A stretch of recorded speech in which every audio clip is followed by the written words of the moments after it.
What's up everybody, and thank you for joining me for another video. My name is Whack4863, but you can call me Whack. In today's video, we're going to look at the Transportory stone. I'm going to do a deep dive on this so that you know exactly what you're getting into when you craft and place these. First and foremost, this is the last item that you will unlock in the sorcery bench. So the thaumaturgy bench has a bunch of different recipes that you go through in order. The Transportory stone happens to be the last one that's currently in there.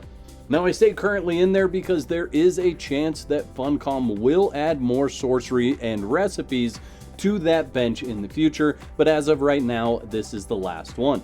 It is going to cost you 200 brick, 100 silver bar, 100 alchemical base, and 3 torches to craft it. Now, in addition to that, you are going to need blood-filled flasks and brimstone to ignite the Transportory stone.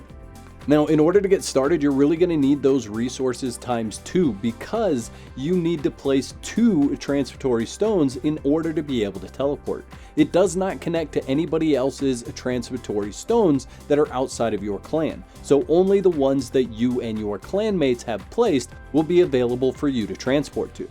Now, in order to use the Transportory stone, all you need to do is walk up to it, walk inside, and these different stones are going to appear. Each one of those stones is actually a place where you can teleport to. And before I get too far into this, you can rename each one of the Transportory stones so that you know where you're going. Now, the teleportation part of the Transportory stone is unlocked to everyone. It doesn't matter whether you are on PvE or PvP, anybody can use your Transportory stone. So placement for these is going to depend on the game mode that you're on. Obviously, you can see I have one that's called It's a Trap. Now, there's already videos out there about building a trap around the Transportory stone, so if you're in PvP, do keep that in mind. You can either build a trap or you can avoid using these so that you don't get trapped in someone's base. The bottom half of the Transportory stone, this is where you're going to ignite or you're going to extinguish your Transportory stone. You can see extinguish is there and it doesn't cost anything. But in order to ignite it, like I said, you have to have 50 brimstone and 3 blood in a flask.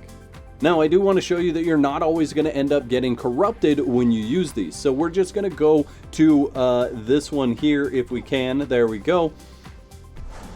That is only going to take us the length of about 18 foundations. So there's 18 foundations between that stone and this stone. When you're traveling that short of a distance, it's not actually going to give you any corruption, and your lock tainted is very short.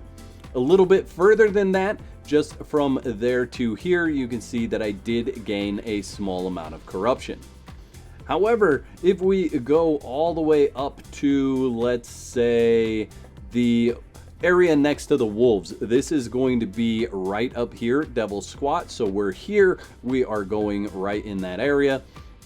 Let's go ahead and head over there and we'll see how much more corruption we got. So we only gained a little bit more corruption from that. Now, currently it's not displaying that I have the lock tainted on the screen, but you can see I do have those status effects right there.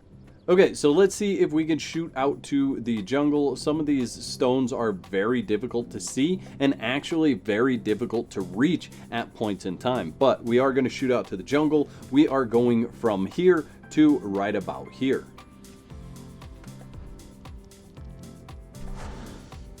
And there you go, you can see we gained an absolute ton of corruption from that. And if we go into our stats, you can see we have 50 seconds that we are unable to cleanse 25% of our corruption. So that's something that happens. That's another reason why you don't necessarily want to use someone else's teleporter, is you don't know how far you're going to be going with it. Now we're gonna go from the jungle all the way up to the frozen slopes up here. So that's a very, very far shot. Let's see if we can find the right one. There it is.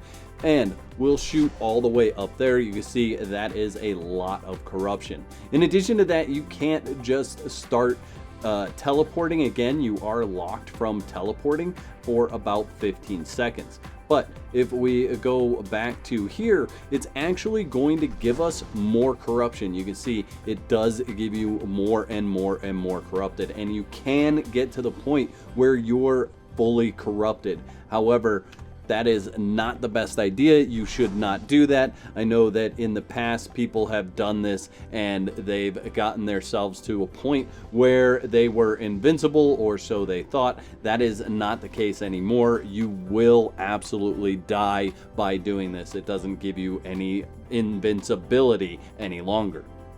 Now, even if you have a corrupted build, you are still going to gain corruption from using the Transportory stone. So you can see there, you do still gain corruption even though you have a corrupted build.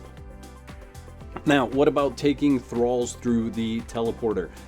Let's go ahead and do it. I'll show you how it works. We're going to take it to rename number 2 if we can get it. There we go.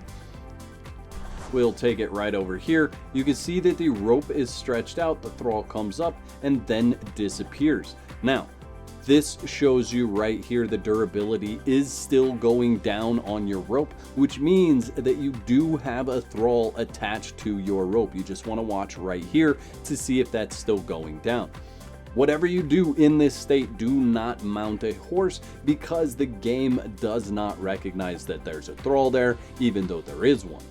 So just want to take it up to your wheel, and there you go. You can see it is now on the Wheel of Pain. So you can use the Transportory stone to teleport with thralls.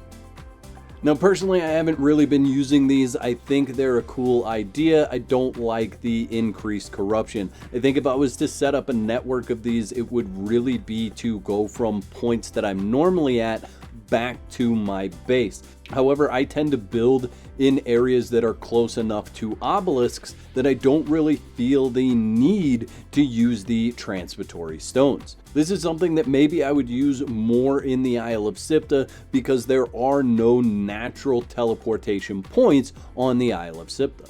Now, you guys let me know in the comment section below, have you unlocked and are you using the Transportory stone? I'd like to thank all my YouTube members for your continued support. Y'all are absolute legends. If you'd like to become a legend, there's a button that says join on this page. Click that for details. There's 2 videos on the screen. Click one of those to watch next, and I'll meet you over there.